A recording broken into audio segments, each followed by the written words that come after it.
Good evening, ladies and gentlemen. How are you feeling? Yeah, good? Excellent. Now, I'm going to presume, seeing as there's not a clicker here waiting for me, that someone's going to press next slide every time I call for that. Yeah? Fantastic. Okay, so, ladies and gentlemen, the subject of the talk today being Black history as the lost pages of human history.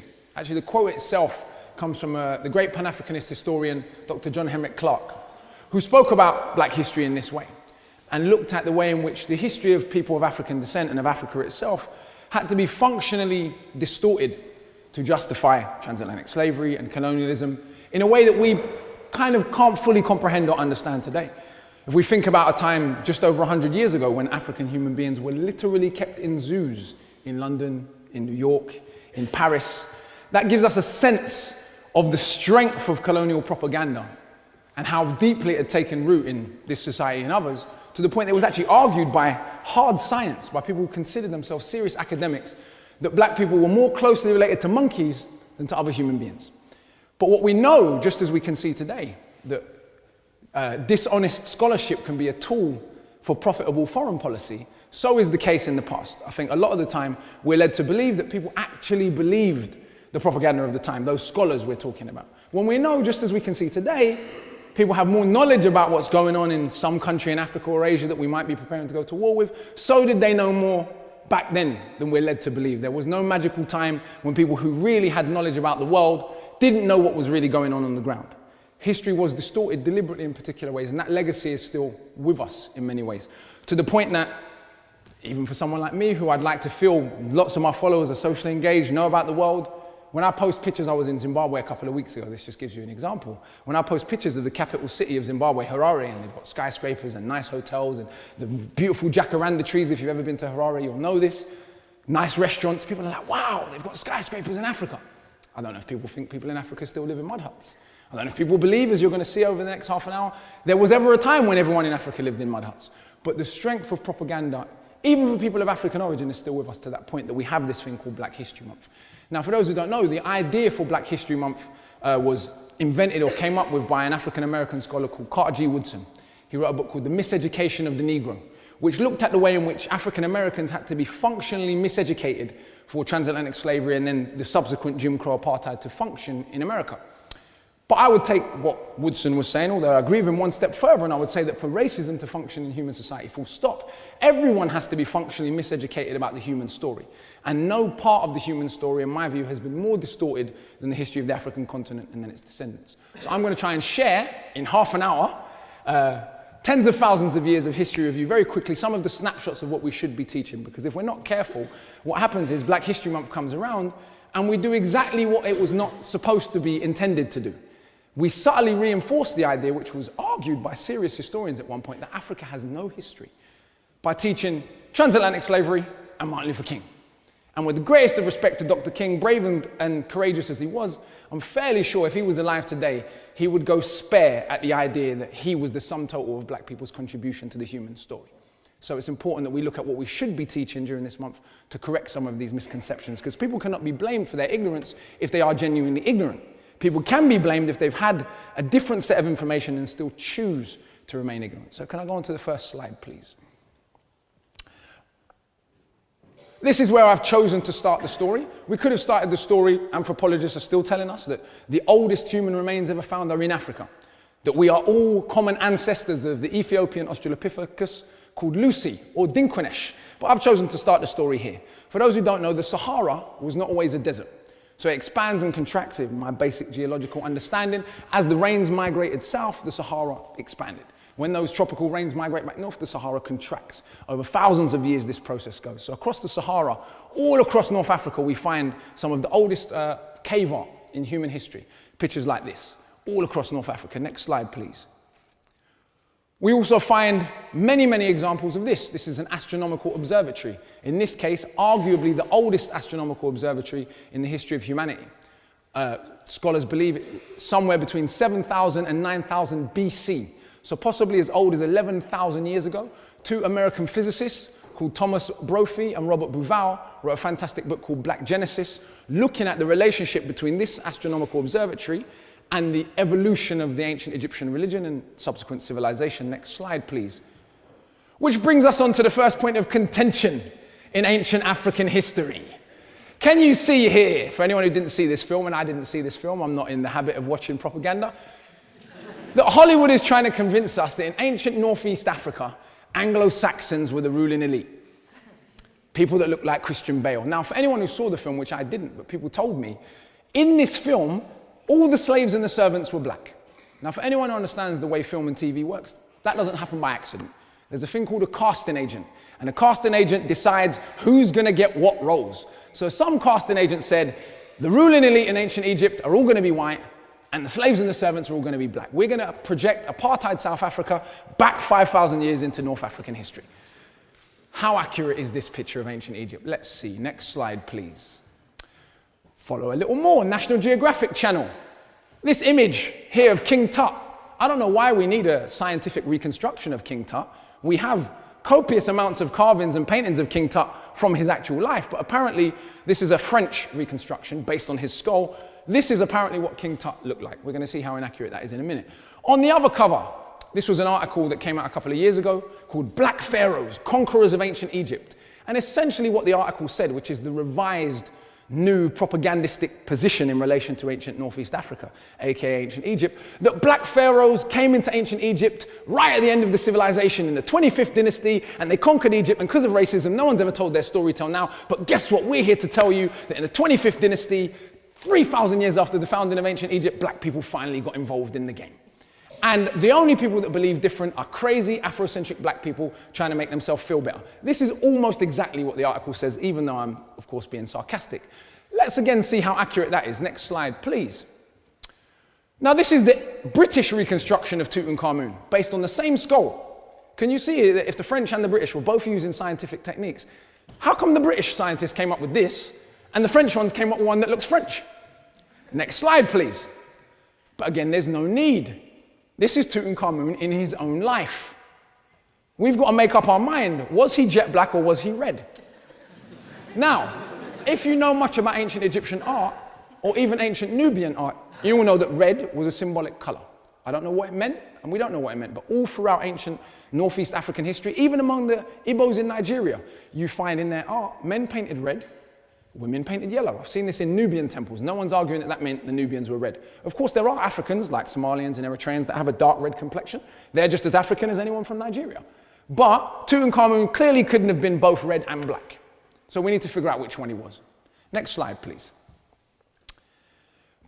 Now, no one disputes these invasions. Okay? When we talk about who the ancient Egyptians were, there's consensus that Egypt has been invaded over half a dozen times. I haven't even included in this list the Ottoman invasion, I haven't included the French or the British invasion, that all came after this. But the Arab invasion in the 7th century of the Common Era, then the Vandals, which is where the word vandalism came from, because they was a bit mad, to use the technical term. That came in the 5th century. They are German people. Then the whole of North Africa, not just Egypt, was a Roman province. Before that, Greek. Before that, Persian in 525 BC. At the most conservative estimate, ancient Egyptian history, pharaonic kingship, begins in 3100 BC. I say most conservative because I don't actually agree with that chronology, because my teacher, Robin Walker, big shout out to the OG, taught me that there's reasons to disagree with that chronology. But nonetheless, if we go with the most conservative estimate, can we see that the Persians still got to Egypt 2,500 years after the founding of ancient Egyptian kingship? So who was living in Northeast Africa prior to all of these invasions from people that are not from Africa? Well, let's see. The ancient Greeks saw the ancient Egyptians for themselves. They were in Egypt during the Persian invasion, and of course, then when they ruled Egypt for a little while. Let's see what some of them had to say. Next slide, please. Theodorus of Sicily. General Histories, Book 3, 30 BC. Now the Ethiopians, for those who don't know, Ethiopian literally means of the burnt face. It wasn't an insulting term, it was a generic term for black person, yeah? Back in the day, and it referred to generally all of Africa, and even the Greeks used it to refer to parts of India. If you go to India today, in southern India, you'll find people, some people, as black as any people in Africa. So it shouldn't surprise you if that term was used, but it was a generic term meaning black. Now, the Ethiopians, as historians relate, were the first of all men. The proofs of this statement, they say, are manifest. They also say the Egyptians are colonists sent out by the Ethiopians. Now, can you see, we're told modern science discovered that Africans were the first people on the planet. But here is an ancient Greek historian saying that Africans were already saying we were the first people on the planet in 30 BC. Herodotus, the father of history, There can be no doubt but that the Colchians are an Egyptian race. Before I heard any mention of the fact from others, I had remarked it myself. My own conjectures were founded on the fact that they are black-skinned and have woolly hair, afro. Yeah? The Colchians, by the way, are a group of people in southern Russia at the time. Whole host of other Greek scholars, including Aristotle, and there's loads more I could have put, seemed very unconfused about the ancient Egyptians' ethnicity. We can't have it both ways. Either the ancient Greeks were one of the most intelligent, civilized people ever, or they were so stupid they couldn't recognize the colors of people they saw for their own eyes. But we can't have it both ways, you see? Next slide. Now, here are some Egyptologists. It's important for us to understand the way early Egyptology evolved. When the French came to Egypt and colonized Egypt, it was in the height of transatlantic slavery, late 1700s, Napoleonic expedition to Egypt. The Sphinx, the pyramids, all of these things are newly rediscovered. And immediately the French are like, uh-oh, we've got a bit of a problem here because we have an economy based on the pseudoscientific idea of racism, based on the idea that some races, namely the white race, an invention, is superior to other races, particularly the black. And the discovery of an ancient African civilization, thousands of years before there was anything of comparable stature in France or England, not an insult, just a fact of history, created some problems. Now, some scholars immediately reacted to this by saying, okay, well, clearly racism's nonsense. Hooray, we can do away with such a stupid idea. Of course, foreign policy realized this wasn't terribly convenient if your economy depends on racialized slavery. So even though some honest scholars came out and told the truth, many scholars went against this, and you're going to see how ridiculous some of the explanations got. So C.F. Vonley, a man who wrote a fantastic book called The Ruins of Empires, had the following to say. He made many other comments, direct comments about the ethnicity of the ancient Egyptians. This is one particular comment, one of my favorite. He said, "There are a people now forgotten, discovered, while others were yet barbarians, the elements of the arts and sciences, a race of men," now, of course, like most sexist men, he used men, but he meant all humans, because we just normalize that kind of language, men to represent all of humanity, now rejected from society for their sable skin and frizzled hair, founded on the study of the laws of nature, those civil and religious systems which still govern the universe. Champollion, not the main Champollion, but the brother of Francois Champollion, had the following to say. I'm not going to read it all, but if you look closely, he says that Vonley's basically chatting rubbish. There's no way the ancient Egyptians could have been black. But let's get to the end, and this is how funny it is. Listen to this part. Vonley invokes that of Herodotus, who recalls that the Colchians had black skin and woolly hair. Yet these two physical qualities, black skin and afro hair, do not suffice to characterize the Negro race, and Vonley's conclusion as to the Negro origin of the Egyptians is evidently forced and inadmissible. Now, he didn't offer any evidence. All he said was having black skin and woolly hair doesn't make you black. And if we go back into the racial science of the day, you will understand that it was actually argued by otherwise intelligent people that there were two races of black people. There were Negroes and there were Hamites. Hamites were any Africans that didn't look absolutely stereotypically what we think of West African people to supposedly look like. Anyone that has a slightly thin nose or any kind of straight hair or any features randomly that we decide was a Hamite. And Hamites were responsible for all of the civilization in Africa, and they descended from Europeans. Negroes, on the other hand, they were the real black people. And even when we find evidence of Negroes, we'll just say they were Hamites, as you have here. This is how silly and how ridiculous ideas, pseudo-scientific ideas like race, make otherwise intelligent people behave. Next slide, please.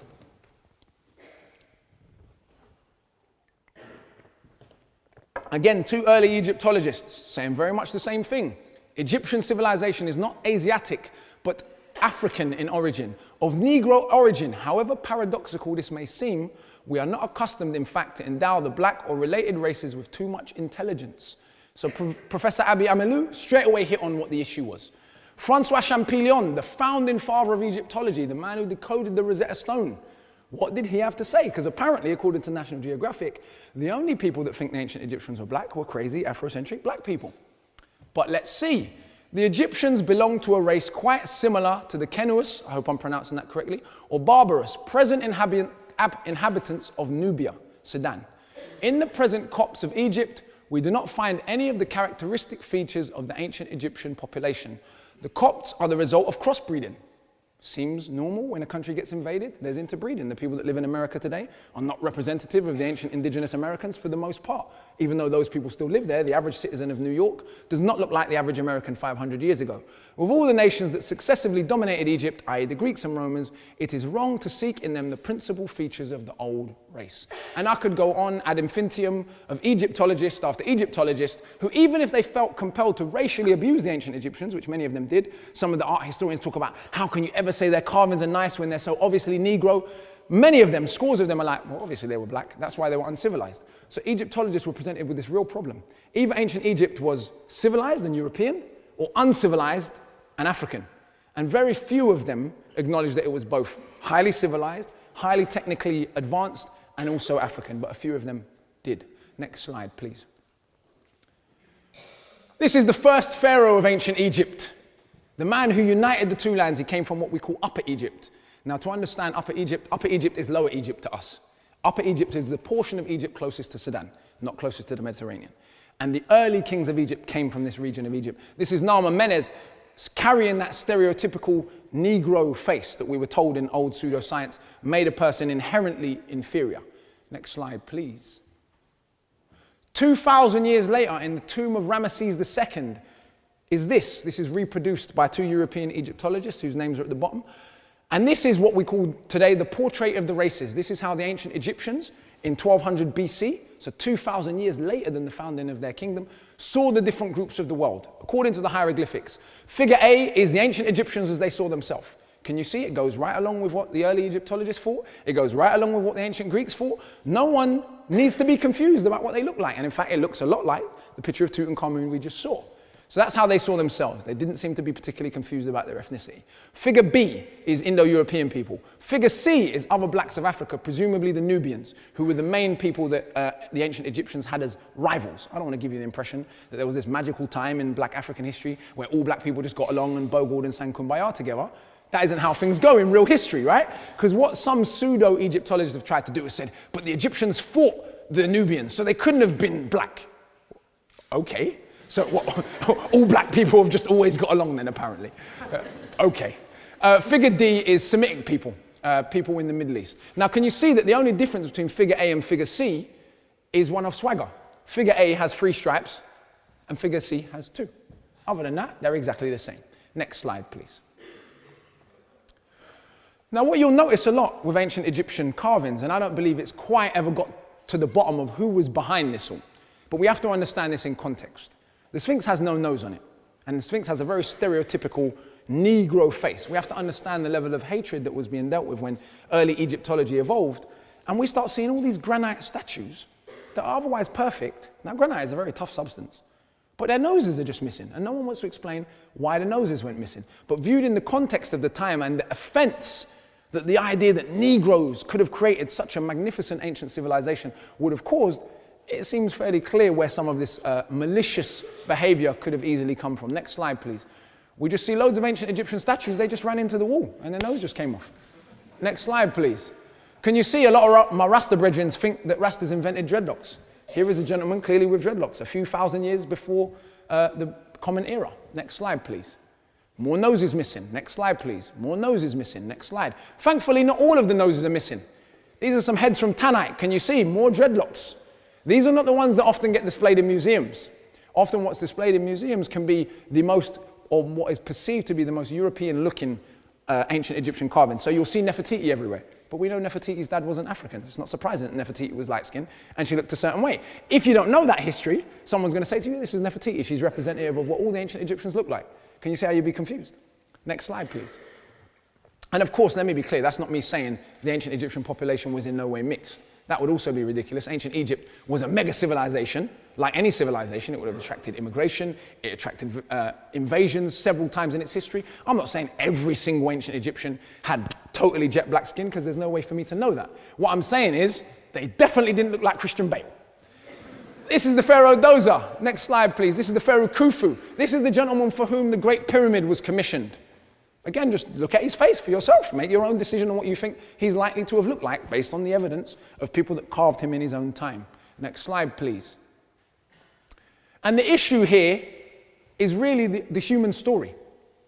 In the Enlightenment, The idea that Europe had basically been responsible for everything positive in the entire human story, as ridiculous as that may seem to us now living in the 21st century, with the return of Chinese power, with the Indian mission to Mars, with all of these things that are going on, and it's clear how much the world is changing before us. It should be fairly obvious to anyone with half a brain that no one group of humans is responsible for everything wonderful that's ever happened, or all of scientific progress, or all philosophy. But 100 years ago, 150 years ago, that was considered a hard scientific idea, considered so normal that very few people even questioned that. And those European scholars which did question it, I could name some of them, probably no one in this room's heard of them. Have you ever heard of a man called Gerald Massey? He spent 36 years of his life writing a companion to Darwin's theory of evolution, working class white Englishman who taught himself to read, brilliant scholar, spent 36 years of his life writing a companion that tried to prove that not only humanity evolved out of Africa physically, but also culturally, spiritually, philosophically. He literally wrote 6 volumes. I have them on my shelves like that. Even though he was an Englishman, the only people today that read or publish his books are crazy Afrocentric black people. So it's very funny. I'm going to continue with that. So the human story is not the monopoly of one particular group of people. And even though the ancient Greeks, this has been one of the controversial areas, a scholar called Martin Bernal from Cambridge wrote a book called Black Athena in the 80s, which received a lot of attention, a lot of criticism, a furor around the book, partly because he was a Cambridge-educated scholar, partly because of who his family were. His granddad was an Egyptologist. But nonetheless, some people might feel that he overstated the case of Egypt's influence on Greece. But the Greeks themselves said, yeah, some of us went to study in Egypt, no big deal, as you can see here. And thus, Egypt was the cradle of the mathematical arts. Can you see, coming from Aristotle, that's a big compliment. There's another quote from Aristotle, I'll paraphrase, but he's basically insulting the ancient Egyptian priests because they wouldn't give him all of their secrets. He's acknowledging they had knowledge they would not share with him, and he insults them for it, not something we look at today. They had a value for pi of 3.16, which with no calculators, thousands of years ago is pretty impressive. I must point out that value is on a papyrus reed that we know is a child's school textbook. So we don't know whether or not they got a more accurate figure for pi, but we know that a high school student could work out pi to 2/100ths of a decimal place. The so-called Pythagorean theorem, 365-day calendar based on astronomical observation. They also had another calendar which took account of the leap year, but it didn't do it in the way we do it. It basically let the leap year run alongside. They understood that the year was 365 and a quarter days long, and they just let the quarter days add up until it came back round. I think it's 1460 years till it would come back round and the years would link up again, and they had a big festival. They understood the concept of the month and the zodiac based on groupings of stars. They pioneered heliocentric theory and the concept of the atom, not according to Akala, but according to Isaac Newton. So if you've got beef, take up the beef with Isaac Newton. They knew of the planets Mercury, Venus, Mars, Saturn, and Jupiter, calculated and predicted lunar eclipses, medical specialization. Back then, including, if you put into your internet search, a word called pesheshet, which is spelt exactly as it sounds, you will see that there was a government position called the Chief of Female Physicians. One of the fascinating things about ancient Egypt was the role women played in the society. I'm not going to come here and pretend to you that it was a feminist paradise, but what we do know is there were 5 female pharaohs. Women could inherit and bequeath property, and of course, we had female physicians. Medical specialization, shipbuilding and expeditions, copious amounts of literature in poetry and prose has survived. There is 3 great volumes of ancient Egyptian literature published by a scholar called Mary Lichtenheim. I suggest you look them up, in addition to the coffin texts and the pyramid texts and others. Next slide, please. This is Imhotep. Has anyone seen the film The Mummy Returns? Can you see that this real Imhotep doesn't look much like the Imhotep in The Mummy Returns? And he is quite arguably the first polymath, the first multi-genius recorded in human history. The same 2 American physicists I mentioned earlier, Thomas Bouval and Robert Brophy, or Robert Bouval and Thomas Brophy, I always get their names confused. They wrote a book on Imhotep's work. But he designed the oldest pyramids still standing in Egypt, the oldest medical books in human history. He wrote, of course, someone may have wrote medical books before him, but the oldest surviving we have. So we could properly call him the father of medicine. We currently call Hippocrates the father of medicine, but Hippocrates was born 2,000 years later. Next slide, please. But I don't want to give you the impression, as some people try to, that ancient Egypt was all that happened in Africa. And even some, people considered Afrocentric can overstate the case and act like ancient Egyptian civilization, impressive as it was the only civilization that occurred in Africa. It wasn't even the oldest kingdom in Africa. The oldest kingdom in Africa would be in what today, that we know of, would be in what today is Sudan, a place called Kutsul. They call it the land of the bow. About 2 to 3 centuries before the rise of ancient Egypt, just as you can see, it concurs with what the ancient Greeks said about ancient Egyptian civilization coming from inner Africa, concurs with many other forms of evidence. At a place called Kutsul, there was the first kingdom, recognized kingdom in Africa, and it had many of the symbols that would later go into pharaonic Egypt. So it was in many ways a precursor to pharaonic Egypt. But there have been many stages of civilization in Sudan that started before and proceeded to after the fall of formal pharaonic civilization. So if we fast forward a little bit, next slide please, and again, we see pyramids like this. I've been here. There are more pyramids surviving in Sudan than there are in Egypt, 223 in all, though they are not as old as the ones in ancient Egypt. These are of a later date. These ones are from about 100 BC. Next slide, please. Then if we go forward, there was a Christian empire in Sudan. This is a reconstruction by a Polish archaeologist of a Christian church from 1000 AD rather. Yeah, again, pretty impressive. Based on the remains, this is what it would have looked like. Next slide, please. Fast forward to Ethiopia. Now this, I will show people this and I usually ask, what is unusual about this building? But we haven't got time for the quiz. It usually takes people a little while to figure it out. But it's not technically a building. It's a carving. The architect and the builders of this 800-year-old church have dug down into the ground and carved the building out of the mountain. Next slide, please. And that's what it looks like inside. Okay, see, that's quite impressive for 800 years ago. Quite beautiful. Next slide, please. This is a stele, weighs 450 family-sized cars, the equivalent of 300 tons. We don't actually know how 2,000 years ago, people in Ethiopia managed A, to carve this block of granite, and B, to get it to stand up without a crane. And can you see, if you look closely, it's imitating a multi-story building. I can't say that they had multi-story buildings, but there's a door at the bottom, and there's what are clearly floors and the imitation of windows going up to the top. Nonetheless, it's fairly impressive to get a 300-ton block of granite to stand up without a crane. And it isn't even the largest stele found in Ethiopia in this time. The largest one found weighs 500 tons, so almost double, but it's no longer standing. Next slide, please. Now, if I showed you these castles at the beginning of this presentation, and we didn't know this was a presentation on African history, we'd probably assume these were in England or Scotland or Norway, but these are Ethiopian castles from the 17th century. Next slide, please. We get to Western Central Africa. This is the heart of where Africans were supposed to display their innate inferiority, because this is where most of the enslaved Africans enslaved in the Americas were taken from. And what do we have here? In 1668, a Dutchman called Olfert de Poor traveled around Central and Western Africa, and he drew some pictures. This is a picture from what today would be Nigeria, the Kingdom of Benin. In 1668, you can see the procession of the king. You can see multi-story buildings in the background. And if you look really closely, even though it's quite small for some of you at the back, you can see the city in the background. It has a wall around the outside of it. This wall, the Great Wall of Benin, is in the Guinness Book of World Records, 1974 edition, as the largest earthworks carried out prior to the mechanical era. It's estimated that the wall at its height may have been as much as 10,000 miles of walling. I didn't start or make a mistake. Go and take up the beef with the archaeologists. Next slide, please. This is the city of Luango in the Kingdom of Congo. Same year, drawn by the same guy. We can see clear evidence of urban planning, straight streets, terrace housing, multi-story buildings, again a wall around the entire outer city with gates in it.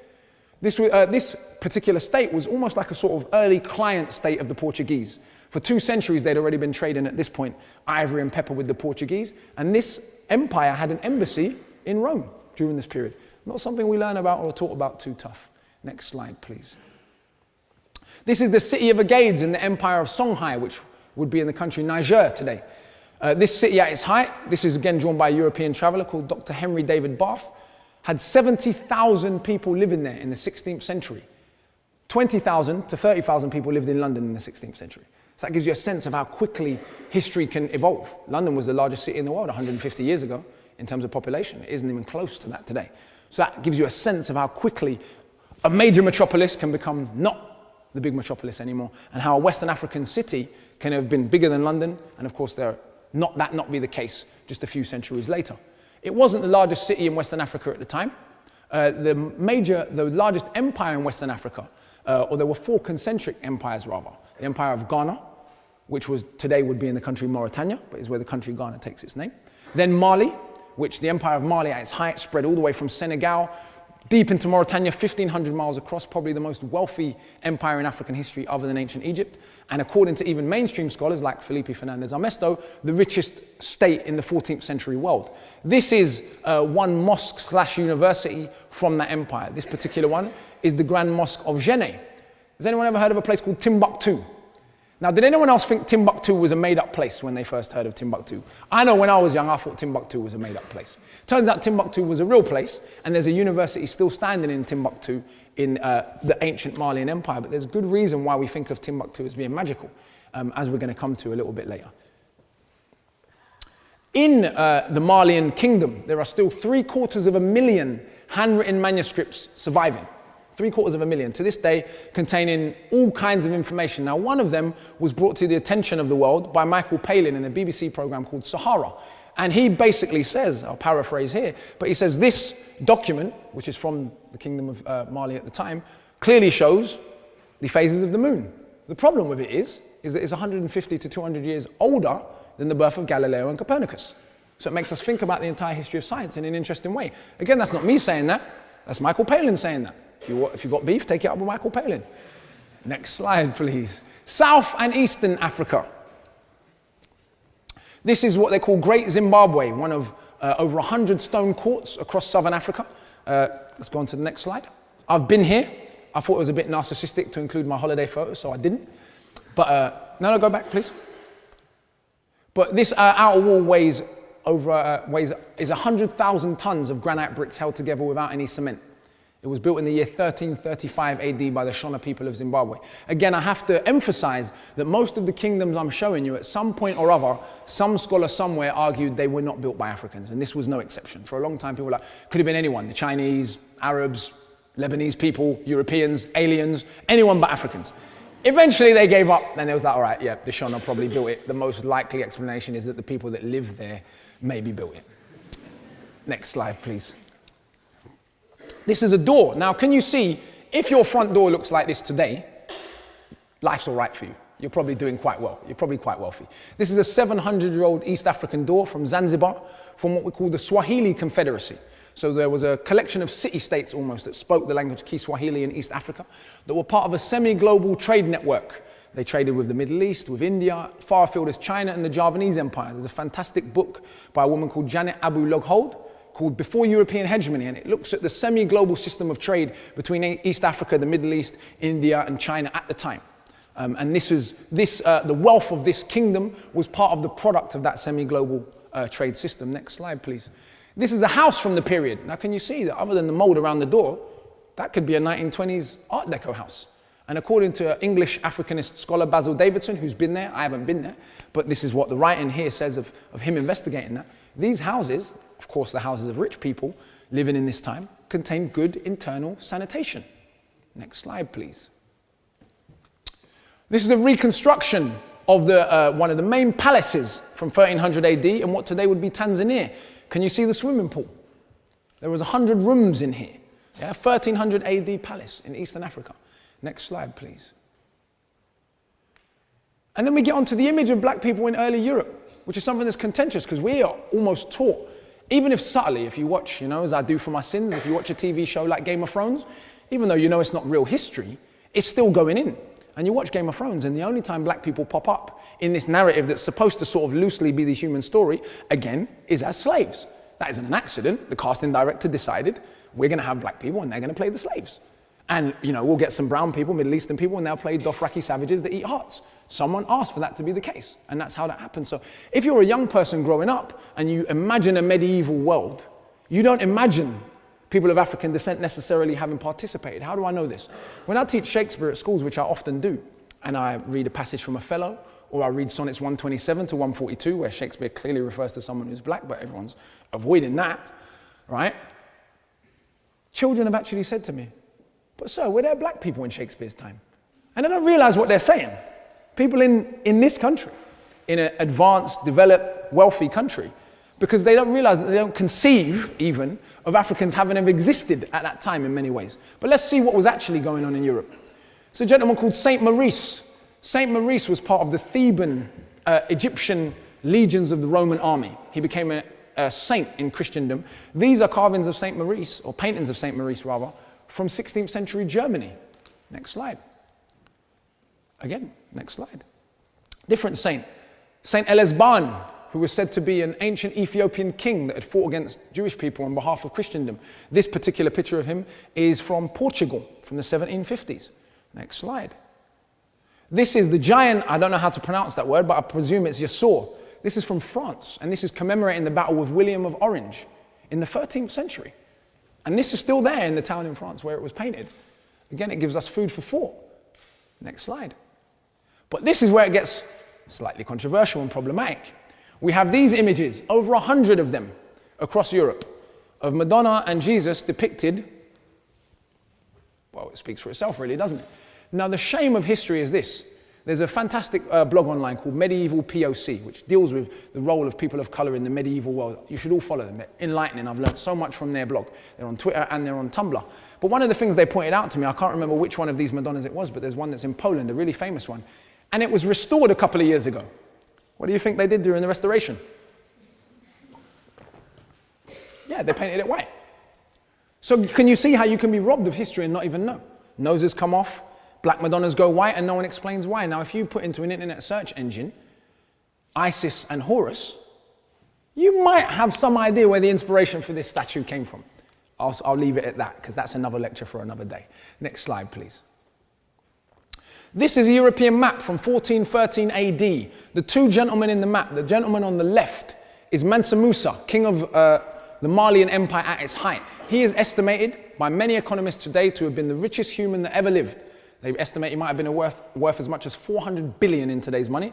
And I'm not saying that like that's necessarily a massive achievement for Africa, because one person being rich and being a king sort of probably implies some form of oppression, usually. But as far as kings go, Mansa Musa was said to have been a fairly decent king who gave away a lot of money, gold, to poor people, particularly on his pilgrimage to Mecca. He gave away so much gold in Egypt that it took 10 years for the price of gold to return to normal. That's how much gold he gave away in Egypt. And part of the mythology about Timbuktu and about this wealthy black kingdom was a result of Mansa Musa's pilgrimage to Mecca and all of the rumors that spread around the world, and particularly around Europe at the time that was going through the plague and the Dark Ages and all kind of other madness, while Mali was fairly rich. They heard about there's this African king down there past where the Moroccans live. We need to go and find that guy because he's getting some money. Now, the gentleman on the right was the ruler of the Moors. Why have I picked this particular image? Because the way that history has been racialized, even in the modern world, for those who don't know, by the way, Spain was a Muslim country for 800 years. So African and Arab Muslims colonized Spain in 711 AD until 1492, the year Columbus set sail. For 800 years, Spain was a Muslim country. No one thinks to teach us that in school. But because there was forms of race-based slavery in the Islamic world, some of the scholars have deliberately kind of distorted the history and said the only role of black people in the Islamic world, full stop, and even in Moorish Spain, was as servants and slaves, and that same history has come into play in that world, even though we know, because we have copious pictures, hundreds of pictures, I've just shown you Saint Maurice, which also means more, of rulers, of people in every position, clearly depicted as black. One only has to read Shakespeare as a fellow, and it comes very clear that who Shakespeare had in mind when he was describing Moorish people. We know that there were 4 main dynasties in Spain, and the two of the major dynasties, the Almoravid and the Almohad, were what we call Berbers. If you go to Africa today, you'll see that there are Berbers that are all kinds of mixes. The Tuareg people, for example, some of the blackest people in Africa are Berbers, as are much of the population of Morocco. So even that history has been deliberately distorted to paint away some of the role of black African people in the Islamic world. Next slide, please. Now, this is the most contentious and controversial part of the lecture. And this is the part where I think there's some room to have some fun and for us to contemplate things that are considered outrageous. A scholar called Ivan van Sertima wrote 2 books. One called They Came Before Columbus, and one called Early America Revisited. And both these books, but particularly the first one, received a lot of criticism and a lot of praise. It was a very polarizing work, because he suggested that Africans sailed to America before Christopher Columbus. Now, I've read a lot of the critiques of his work, and I'll be honest with you, most of the critiques I've read to this point, and I'd be happy to see a better one, have either just lied about what he said. They've said that he said all the Olmecs were Africans. He never said that. They've said that he said Africans civilized Native Americans. Who would say such a racist, idiotic thing other than a racist idiot? He never said that. He never said that Africans founded Olmec civilization. These are all things that people said he said, and even putting quotation marks in their articles, because they knew people were not going to read Van Sertima's work. Once you labeled him a crazy Afrocentric black person, even though he's half Native American, didn't matter, job done, people were not going to read his work. Then some other critiques that I've read around his work just deal with partial pieces of the evidence in isolation and say, see, therefore he's wrong. But if you view one piece of evidence in a case in isolation, you're not building a whole case. So I'm happy to see a better, more rounded critique, but until then, I'm going to present to you some of the evidence he presents in his book. You can decide for yourself, based on the evidence in his books, if you think the position that he's put forward is rational and sensible, not based on our bias and the ridiculous idea that Africans couldn't have sailed across the ocean, but based on actual evidence. So some of the evidence he put together, shocking as it may seem, were 13 different European witnesses, including Columbus and Columbus's son. The names are all up there. You can go and check the book, check his references, who talked about seeing Africans when they got to America. Columbus particularly doesn't talk about actually seeing them himself. He talks about the indigenous people of Haiti giving him some spears that they said they traded with black people that came from the southeast. He takes them back to Spain. They're examined by the Spanish metallurgist, who concludes they were the same as the spears they were trading with Guinea. One of these scholars here, the Frenchman, Captain Calhert, explicitly refers to the Africans he saw in Panama as Mandingos, which were the people of medieval Mali. So 13 different Europeans. African oral tradition in the Malian kingdom says that King Abubakar II left, he abdicated the throne with 200 ships to sail to the great continent to the west. There are 2 contemporary Arabic documents from Egypt that tell the same story of King Abubakar II abdicating the throne and sailing to the great continent to the west. None of this conclusive yet. But here's where it gets really sticky. The Smithsonian Institute found 2 skeletons that they concluded, based on anthropological examination, to be African tropically adapted skeletons at Hull Bay in St. Thomas, dated from 1250 AD. Gets a bit problematic. On an island just close to that, they found an ancient African writing system, which I'm about to show you, called the Tifinagh script, which originates in Libya, but was also used by medieval Malians. Modern voyages on ancient crafts, so 3 different European scholars rebuilt, first of all, ancient Egyptian ships, then medieval African ships, and then one guy even sailed, the last guy in that list, Alan Lombard, sailed across the Atlantic in a raft with no supplies, just a fishing rod, and he caught rainwater. So the Atlantic is not particularly hard to cross. We know that Columbus was sailing down the coast of Africa trying to get to India, and he got caught in these currents. To assume that it's impossible for an African fisherman to have made the same mistake, let alone a royal fleet of 200 ships, seems a bit strange to me. I don't know why we would assume that. And then things got even more controversial. In 1992, the female scientist who developed the test to test hair for drugs, so that test that people still use, if you're a football player, or if you're an athlete, or if you're a prison person, they want to see if you're a prisoner and they want to see if you've been taking drugs, they examine the proteins in your hair and they can see what kind of drugs you've been taking. The woman who developed that test in 1992 found cocaine in the stomach of Ramesses II. And she was so shocked by what she found, because she knows that cocaine comes from America, she tested and retested and retested because she knew she was going to get loads of stick. Then she tested Sudanese mummies and found the same thing. And read what she said. She got hate mail, people cussing her, people were just like, what are you talking about? You're an idiot. A woman whose scientific prowess is there, is there to be attested to, but what she discovered was so upsetting for some people that she was hated on by people who, of course, are nowhere near as scientifically qualified as she is.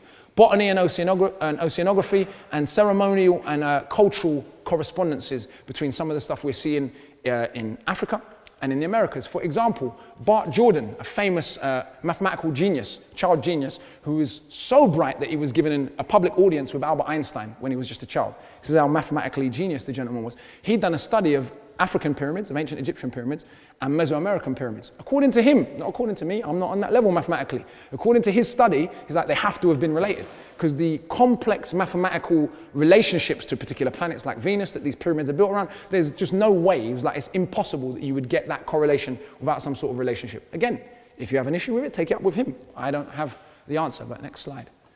So, here we have in Mexico, in 800 BC, cane rows. No big deal, till we turn the face round. How do we explain a face like that turning up in Mexico in 800 BC?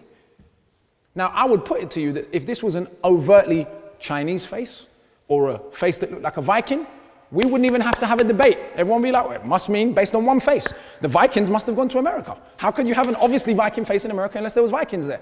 Yet we can have a face like this, and people can honestly look at this and say, it's impossible that people of African heritage could have gone to America. Okay, and not all the Olmec heads look like that. I want to restate again, Van Serten was very clear. Not all of the Olmec heads were Africans. So pointing out that some of them don't look like Africans is irrelevant, because he was very clear that many of them are obviously not African and Native American. Next slide, please. This is the Tifinagh script that I was talking about from Hull Bay in St. Thomas. Sorry, the Tifinagh script is not in Hull Bay. It's on, does say there, Bottom Reef Bay in St. John's in the US Virgin Islands. So same collection of islands. And if you read what it says, it actually talks about ablutions. So not only is it an ancient Libyan script that we know medieval Malians used, but it makes an explicit Islamic reference. And we know that kingdom was Islamic at the time. Next slide, please. This is Mali at its height. I just wanted to show you to get a sense of just how massive it was, 1,500 miles across. And again, according to even mainstream historiography, it's now accepted that this was probably the richest state in the 14th century world. So to suggest that the richest state in the 14th century world wasn't capable of building ships and sailing the ocean seems a little odd to me. Again, I'm not saying you have to accept all of this evidence. I'm saying all I want as a counter-argument is evidence. I don't want prejudice and bias, which is what I've seen from a lot of the scholars that have counteracted Van Sertima. These carvings are from Panama and Mexico, from the 1300s. The member of the German royal family called Professor von Hottenau, who helped Van Sertima write the book, has over 100 of these carvings. They were tested by a process called thermoluminescence, which I don't scientifically understand, but apparently it's a way you date museum artifacts. Before the German museum would buy them, of course they wanted to know they were not forgeries, because some people even said, he forged them all these carvings. And then they were tested before the German museum would buy them, and they were originally owned by a member of the German royal family. How do we explain carvings like this turning up in Mexico in the 1300s? And again, and again, and again. This is my favorite one. That is a handsome face, that one, isn't it? Let's be honest. If someone's got a more logical explanation than that people that look like this were present in Mexico, I'd love to hear it. And this is the reconstruction of an ancient Egyptian papyrus ship done by Thor Heyerdahl, a Norwegian, in 1969. He went to Chad. He didn't go to Egypt, he went to Chad. And the Budumu boatmen in Lake Chad rebuilt him an ancient Egyptian papyrus ship, and he sailed from Egypt to Barbados. So we know it was physically possible. So again, we've got to digest the evidence and decide what we think based on the evidence. Until then, I'm going to agree with the American head of the Smithsonian Institute that was part of the archaeological team. In fact, he was the head of the archaeological team that digged up the Olmec heads. He said the following, and I will read it word for word. He said, Van Sertima's work is a summary of 6 or 7 years of meticulous research based upon archaeology, Egyptology, African history, oceanography, geology, astronomy, botany, rare Arabic and Chinese manuscripts, letters and journals of early American explorers, and observations of physical anthropologists. As one who has been immersed in Mexican archaeology for some 40 years and participated in the excavation of the first giant heads, I must confess I am firmly convinced of the soundness of Van Sertima's conclusions. But people would sell it to you that the only people who believe in Van Sertima are crazy Afrocentric black people trying to make themselves feel better for racism. Next slide, please. And this is the final part of my conversation with you today, because the one part of African history we do teach is, or as I prefer to call it, the transatlantic traffic in enslaved Africans. And usually when we teach that history, if there's anything you take away from it, growing up in the UK, it's that William Wilberforce set Africans free. There's nothing else you probably learned in school other than William Wilberforce set Africans free. I went to the National Portrait Gallery when I was a child, 7 years old, and my teacher pulled me aside and pointed at the picture of William Wilberforce and said, Kingsley, she was Canadian, this man, he stopped slavery. Now, unfortunately for my teacher, I went to a Pan-African Saturday school where we learned about the Maroons and the Haitian Revolution. So I'm 7, but I know a little history. So I'm like, miss, all by himself. You mean he helped? And she beefed me. She was like, no, Kingsley, he stopped slavery. I was like, come on, miss, stop it. So, for people who believe in freedom and democracy, as we say we do, who believe in human rights, we must understand that slavery is not new. Even though the transatlantic traffic in enslaved Africans may have been particularly brutal, may have gone on particularly long, may have been particularly large scale, there may have been particular features. Ancient Greece had slavery, ancient Rome had slavery, there was slavery in the Middle East, there was forced servitude in certain African empires for sure, right? Slavery is not a new thing in human history, but only once in the whole history of humanity that I know of, and that I've ever been able to find in history, have enslaved people overthrown the government and become the government themselves. Now, surely for anyone who genuinely believes in freedom and democracy and human rights, and we talk about the march toward democracy, what could be more democratic than getting rid of slavery?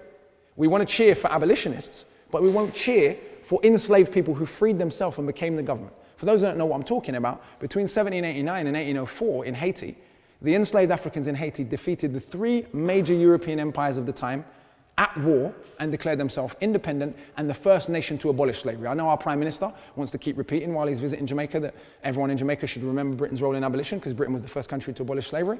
But 1804 comes before 1807. It's just basic arithmetic. Next slide, please. Some of the leaders of the Haitian Revolution, again, one of the fascinating things about history is how sexist history is, even revolutionary history. So most of the leaders we know, even from black revolutionary history, are always men.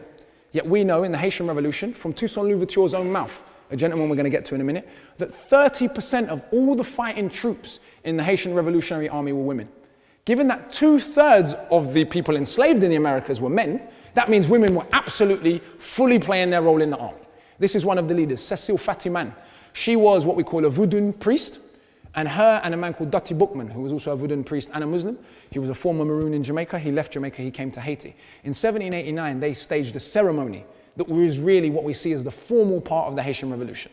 We have to understand there were hundreds of rebellions throughout transatlantic slavery, which is normal. You try to kidnap people and their children and enslave them, they're going to rebel. It's normal. And the only way to maintain slavery was through terrorism. And we can go through whole catalogues of the kinds of terrorism that we used. But in 1789, Bookman and Fatiman started a ceremony that kicked off what would become the only successful slave revolution in human history and lead to the defeat of the three major empires in Europe and the breaking of the back of the transatlantic traffic forever. Next slide, please. Another leader, female leader, Santi Belair. She's famous because when she was executed, which she was, she first of all demanded to be executed by firing squad. They were going to hang her because she was a woman. She said, no, I demand to be executed by firing squad like a man. And according to the tradition, her husband, naturally, if you're about to be killed, was a bit upset and he was crying. And she apparently slapped him and said, do you not know how sweet it is to die for liberty? Stand up. And basically her husband had to stand up and take the bullets like a man. Because we're told only men can be brave. Be like a man, don't be like a woman. Well, Santi Belair was like a man. Of course, she was really like a woman. Next slide, please. Now, the leaders that we do know, if we know anything about the Haitian Revolution, will be the following two gentlemen. This gentleman is called Jean-Jacques Dessalines. He was the man who actually led the country to independence. He was the deputy general, if you like, for most of the revolution. He was underneath the main leader, Toussaint Louverture.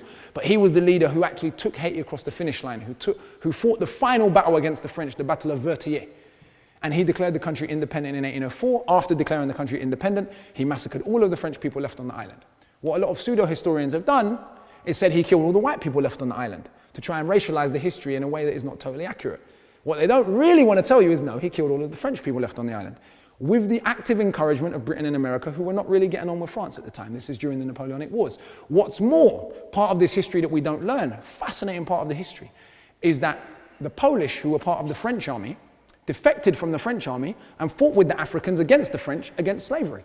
And when the revolution was over, he didn't kill the Polish. In fact, if you look at the Constitution of 1805, he done something that's very fascinating. He declared that the only ethnic identity valid in Haiti from this day forward would be black. And that even the Polish and the Germans who fought with us, from this day forward, they're black. Which I thought was fascinating as a social scientist, for someone to say, right, being black has been a badge of dishonor, has been a crime, has been something to make you a slave for all of our history on this island. Now blackness is just going to be normal. We're even going to say that white people are black. And interestingly, of course, they renamed the island Haiti after the honor of the indigenous people, because that was their name for it. Yeah, the French had called it, or the Spanish had called it San Domingo, and it had all various different European names. It's now Haiti and the Dominican Republic, by the way, because it's one island. But during colonial times, it was at various points, one side was Spanish, one side was French, then it was unified, then it split again. And this is the gentleman that everyone knows, if they do know about the Haitian Revolution, Toussaint Louverture. He was the leader for most of the revolution. All of these people I've just shown you began their life as enslaved human beings. Toussaint Louverture was a slave until he was 45 years old. But he became an educated enslaved person. He became a privileged slave, if you like. He was allowed to read. He was a coachman, which was usually a role that was reserved for mulattoes, mixed people, or for Europeans. So he began to read. And in the Bible, and in a book by a French scholar called Abby Reinau, he started reading all sorts of stories about rebellion, about revolution, about a Messiah. And he decided he was going to be that Messiah. And he became a brilliant military general, and he led the country for most of its history. Then in 1802, after the French had betrayed him many, many times, the French said, all right, come to France. Come on, we'll settle this. Come to France, we'll have a negotiation. Many of Toussaint's advisors said, Toussaint, don't go to France. You know what they're going to do. Don't go to France. But I think maybe Toussaint was tired at this point. Maybe he thought the French was going to negotiate, as they said they were going to. I don't know what he thought. But he went to France. The French put him in prison and starved him to death, because they intended to reinstall slavery, even though they said they hadn't. Fortunately for history, the French lost the final battle and slavery was outlawed in Haiti. But unfortunately, in 1825, once the different European warring powers had made up, the French threatened to re-invade Haiti. And they said, if you don't pay us back for our loss of earnings, for our loss of property, 91 million gold francs we're going to go to war with you again. At that point, maybe Haiti wasn't in a position to go to war again. They paid back those 91 million gold francs, and it took over a century to do so. So when we talk about slavery being ancient history, well, if they started paying in 1825, I do believe it was 1947 when they finished paying that debt. Next slide, please. But one of the things that the Haitian Revolution did lead to was the Louisiana Purchase. Napoleon, for those who don't know what that was, that green area was French Louisiana. That area of America was owned by the French until 1803. Napoleon had dreams of a new empire based on Haiti. Haiti at the time was the most profitable colony in the world, producing more sugar than India, producing half of all Europe's coffee. It was an incredibly profitable colony. Once Napoleon lost that colony, he had no purpose for this anymore, so he sold it to what became America. So the Haitian Revolution, and revolution on a tiny little island of enormous hemispheric importance, of enormous human importance, yet we don't learn about it. We've got to make up our mind. We're either for freedom and democracy, and we're going to celebrate movements for that, or we're not. We can't cheer for abolitionists, because their efforts would have been worthless, with the greatest of respect to them, without the revolutions that were going on in the Caribbean, and we can demonstrate that. 1804, Haitian Revolution ends. Oh, magically, 1807. Britain has an epiphany and says slavery is bad, and outlaws the transatlantic traffic. Finally, slavery itself was made illegal in Britain in 1834, or in Britain's Caribbean colonies, 2.5 years after the largest rebellion in Jamaican history. Well, what do you know? Isn't that a coincidence that the dates are always so close? 60,000 enslaved Africans in Jamaica under a man called Sam Sharp burnt down half the plantations in Jamaica, killed a whole bunch of slave masters. 500 of them were hung in revenge, but nonetheless, slavery, the back of slavery in Jamaica, in Haiti and elsewhere had been broken. There was no use for it even anymore. And of course, it wasn't central in many ways to Britain and other more industrialized countries' economies at that point. But again, that's another debate for another day. That's not to say there were not genuine abolitionists in this country, and they shouldn't be remembered. They absolutely should. But to remember abolitionists without remembering hundreds of thousands of people who physically shed their blood to free themselves seems a little bit hypocritical to me. Next slide, please. The last slide I'm going to show you for the evening before I put up a bibliography and we open up. This is the Citadel. This is a military fortification that was built in Haiti within the 15 years after it declared itself independent. I think it's incredible that a group of people who began their lives as enslaved human beings were able, for a brief period until they were extorted again, to build monuments like this. Though I must be honest to history and not romanticize history, the guy who took over, Dessalines, the man I showed you, was assassinated, by the way. When the revolution ended, he made the mistake of kind of trying to institute some kind of socialist measures in Haiti. He said to the other elite black and mulatto leaders, he said, listen, we've got all this property now. We're rich now. We've inherited what the French used to have. I think we should redistribute this property to the people who won the revolution, to the poor people, to the enslaved. The other leaders were like, no thanks, and they murdered him. And the gentleman who took over was a bit of a despot. He may have been black, but he was a black despot. And so we know that many, many Haitians died building this. So I don't want to come here and be romantic and pretend that everything was all wonderful once the revolution was won, but I am putting this up to say that I do think it's incredible as part of the human story that a group of people who'd lived most of their lives as slaves were able to construct something like this, notwithstanding, of course, the brutality that underpinned it. Here's a very brief bibliography for some of the information that I put up tonight. We'll leave this up as we open up for questions. But again, I just want to provoke you with that food for thought and look at how can we fully understand the human story in this globalized world if we don't have any real sense of major parts of it? And especially in a country like this that is becoming increasingly multicultural, especially in the city I'm from, somewhere like London, can we really justify having a curriculum in the 21st century that teaches us more about Henry VIII killing his wives than it does about, say, for example, the Peterloo Massacre? Something probably many people in this room may not have even heard of. Yeah, the Peterloo Massacre, for those who don't know, because history is, of course, not distorted just along lines of race, as I've already pointed out. It's distorted along lines of gender, but also lines of class. The Peterloo Massacre was a massacre that occurred just outside of Manchester in 1819, where 15 unarmed protesters protesting for basic parliamentary reform were hacked to death in the UK. Do you not think that would be relevant for us to know? Because many of the freedoms that we have, the right to vote, we're almost taught like we just have it because the British elite are so benevolent that they've just always given people the right to vote. In reality, even within the UK, people had to shed their blood for the very limited freedoms that people have and maybe take for granted. And so for me, with all my biases, with all my political persuasions, I would advocate for a much more revolutionary, inclusive, people-centered, global teaching of history for the world that we live in. Thank you very much.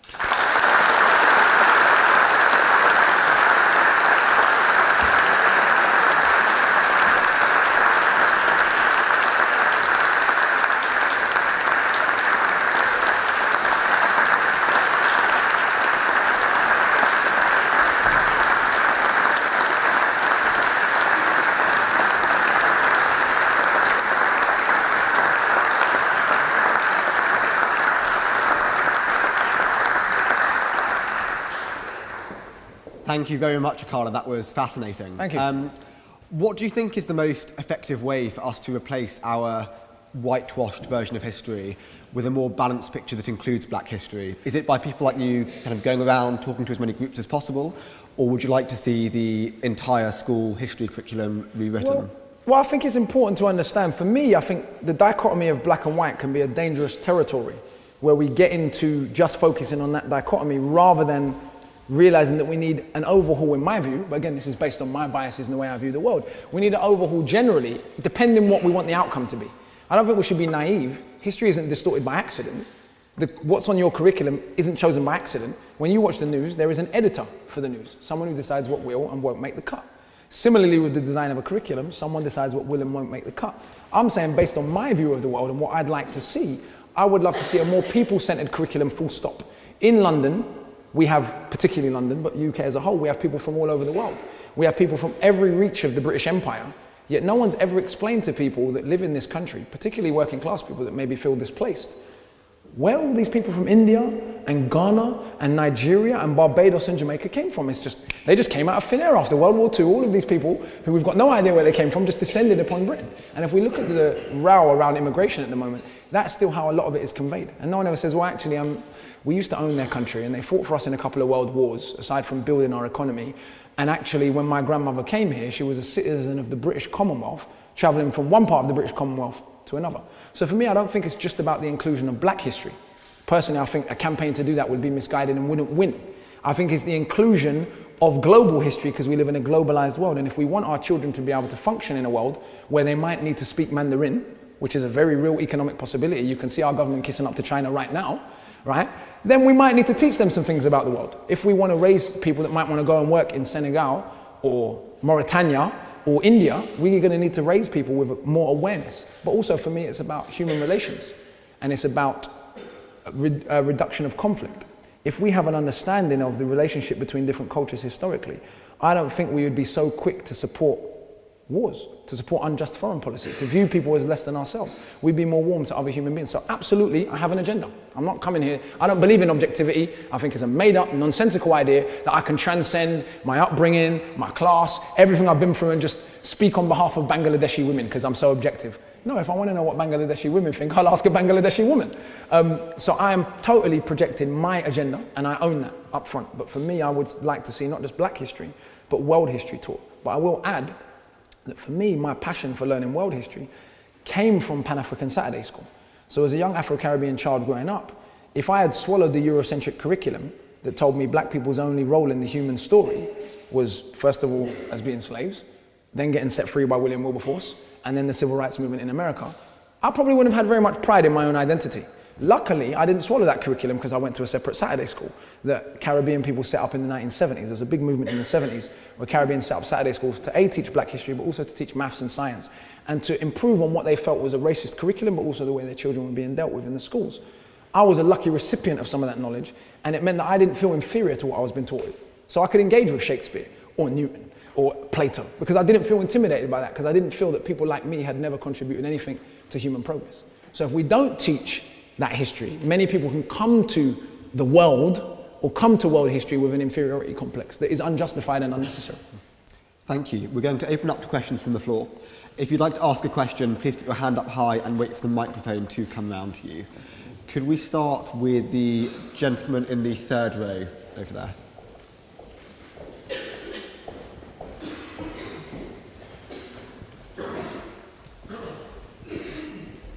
First of all, thank you so much. That was incredibly eye-opening. Thank you. I was also wondering, so a lot of these civilizations probably had their own historical records as well, right? Yeah. And a lot of the sources that we were seeing were from Greece and some other ones. Were those systematically destroyed, or what is the situation with historical records from, say, Egypt, but also Ghana, Mali? Yeah, so as I mentioned, there's 750,000 documents surviving from the Malian Empire. So those still survive today. They haven't all been translated. So the only government in Africa, unfortunately, that's put up any money to start translating them is the government of South Africa. So of course, it's a very slow process. There's 750,000 documents. But already what has emerged from that process is a book called the Tariq al-Fatash, which is a history of that area written by an African that lived in Timbuktu. So up to this point, most of the documents have been Arab observers or North African observers of West Africa or European observers, because there was a mythology that West Africa didn't have any writing. In the case of Nubia or Sudan, for example, they have a writing system called Meroitic, but it's never been deciphered, unlike the ancient Egyptian hieroglyphs. Whereas in Ethiopia, they have their own records, those have been deciphered. They also used the Ethiopian alphabet to write Greek.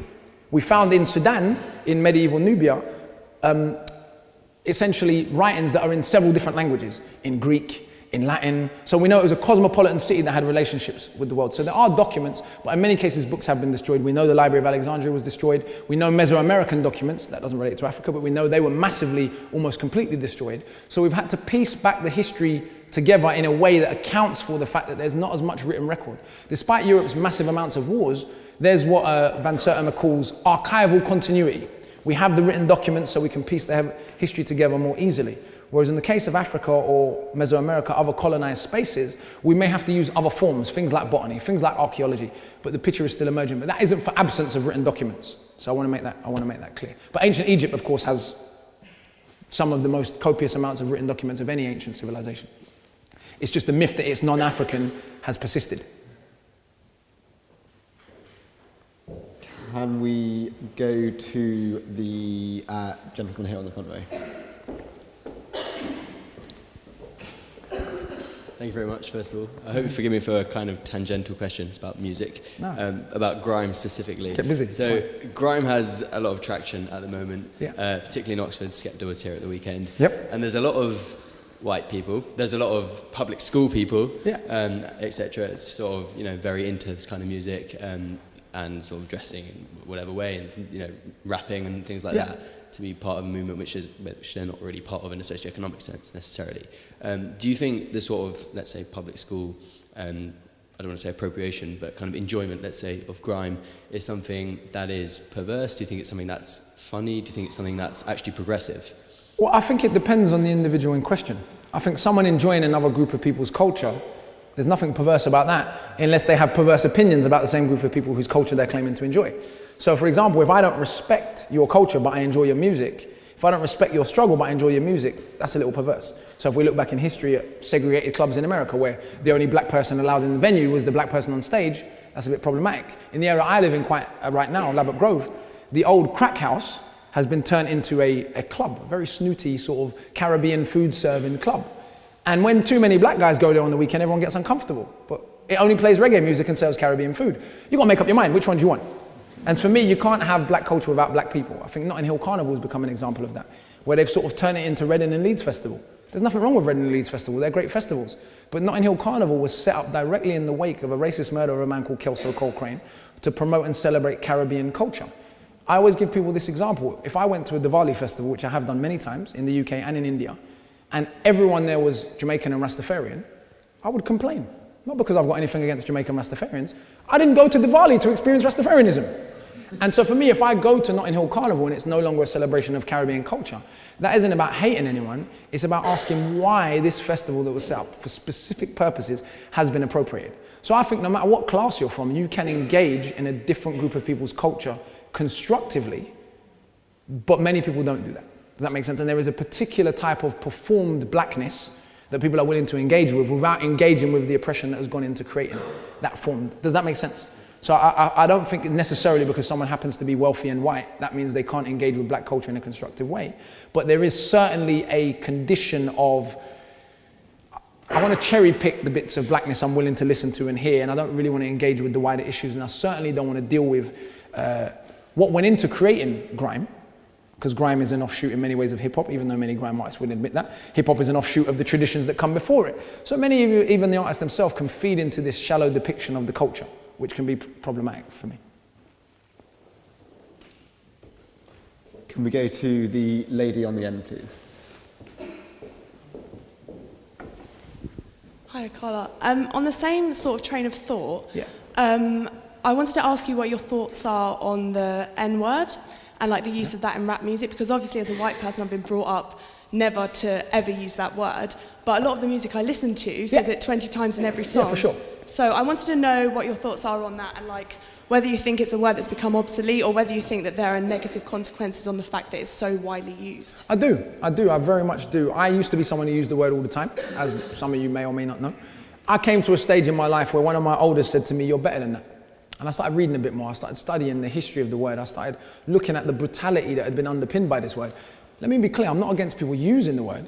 I'm just against the stupid idea that it's now become a term of endearment. It hasn't. It has so much blood attached to it. For me, it means what it's always meant. It is a term of white supremacist genocide. It is a word that says African people are not human. It was a way of reducing people to subhuman status, which led to, as I've said to you, people being put in zoos or public lynchings in America, where someone could literally be barbecued in public and people thought it was perfectly acceptable to bring their child, give their child the day off school to come and watch a person be barbecued in public. Rail systems would operate special lynching day rail cards. After the lynching, there'd be postcards with the dead person on front of it. They'd send out as souvenirs. So this is the history behind that word. If we look at early hip-hop, when hip-hop was a bit more independent, when hip-hop was owned a bit more by the black community, we see that hip-hop was completely offensive to everyone. People would say cracker, they'd say honky, they'd say nigger. You'd have Ice Cube making inappropriate songs like Black Korea. You'd have songs, NWA songs that were about killing black people. Hip-hop was just completely like punk. It was just offensive to everyone. But someone decided somewhere it was no longer acceptable to say cracker and honky and those kind of words, but nigger was okay. And for me, when we look at who owns hip-hop, Mos Def made a song called Old White Men is running this rap shit. It's called The Rape's Over. It was on a beat, the same beat that Jay-Z made The Takeover on. And that song was taken off of his album without his label telling him, because he criticized white corporate ownership of hip-hop. He said some tall Israeli is running this rap shit, and that was taken to be anti-Semitic. Leo Cohen is tall and he's Israeli. It's a statement of fact. It wasn't anti-Semitic. He was like, that's who's in charge of rap. It's not black people. And so I think that the use of that word has become, to me, very gimmicky, has become a dangerous way of glossing over the reality of what it was to be black in America. And certainly for me, as someone whose mother's white, I don't understand the motivation for white people to want to use the word. When people are like, oh, but why can't I use it? I'm white. I'm like, first of all, why do you feel oppressed by that? I'm confused. And knowing the history, why do you want to call your black friend nigger? Let's just deal with that for a minute. Because my mum's white, and she's never had the desire to say, look at my little nigger son. So I'm confused why people want to use the word. Now, black people can figure out for ourselves whether or not we think it's intelligent to continue using the word. But why are young white kids like, I just want to call, I just want to? This comes back to your question a little bit. This perverse sort of, ooh, blackness is just a bit dangerous and it's a bit sexy and it's a bit violent. And, ooh, can I say nigger, can't I? It's a little bit of that, yeah? But I don't think a song called Honkies in Harlem would get on Radio 1. But Niggas in Paris will. We've got time for one more question.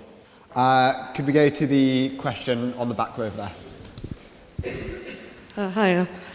You spoke earlier about how kind of lucky and fortunate you were to go to a Sunday school, was it? Or it was Saturday. Saturday, where you could sort of experience a different kind of history. Yeah. I wanted to know what sort of specific advice would you give to, I suppose, people like me who not only have to deal with very whitewashed academia here, but back where I'm from, there's a lot of internalized kind of denial of any contribution that, you know, India or wherever made to civilization in general. Sort of dealing on both two different fronts, if you like. Well, I think you have to, a good friend of mine who's one of the youngest, if not the youngest professor in American history, a gentleman called M.K. Asante Jr., whose dad was actually the guy who came up with the idea of Afrocentrism, interestingly enough, that theory. But his son always says, take two sets of notes. You live in the world you live in. I don't want to come here and pretend to you that I'm all depressed and everything. Everyone has a struggle. Even to be brought up in a culture that, let's be clear, to be brought up in a culture that teaches you are ethnically exceptional and then have to go to school with a Ghanaian kid who's cleverer than you is difficult.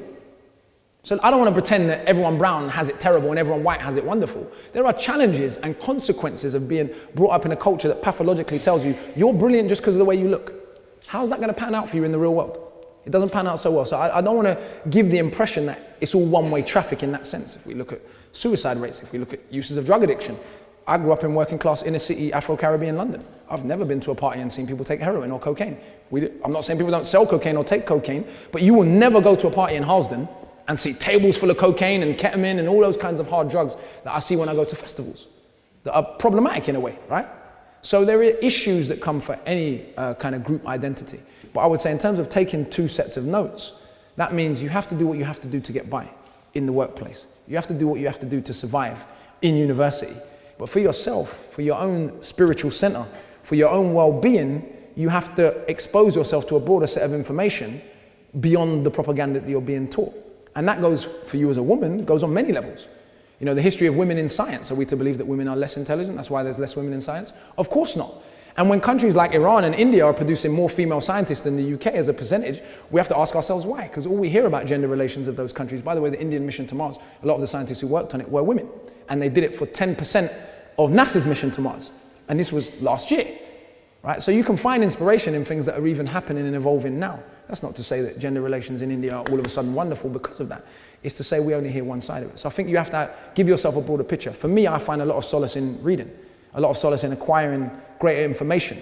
And it's not just about therapy, it's about learning these things to inform action. As Dr. John Henrik Clarke says, and I'll close with it, history is a map which tells people where they have been and where they must go. History is a clock on which people tell their cultural, political, and socio-economic time of day. So history is not just to navel gaze and say our ancestors were great, but we're not. Ah, well. It's to say, oh, this is the history, as Europe does right now. There go Greece, Rome, Enlightenment, 21st century. If you pick up a violin tomorrow and you want to learn classical music, they're going to take you to 14th century Florence. Whereas if you're a rapper, it's very unlikely that anyone's ever told you the connection to West African Malian griots, their relationship to jazz, then blues, then reggae music, and giving you that sense of continuity because it's broken history. And that's what I'm interested in rebuilding. So take 2 sets of notes. I'm afraid that's all we have time for this evening, but we are going to be heading into the bar, so please do come and have a drink and continue the conversation with Akala in there. Please join me in thanking Akala. Big up. Thank you.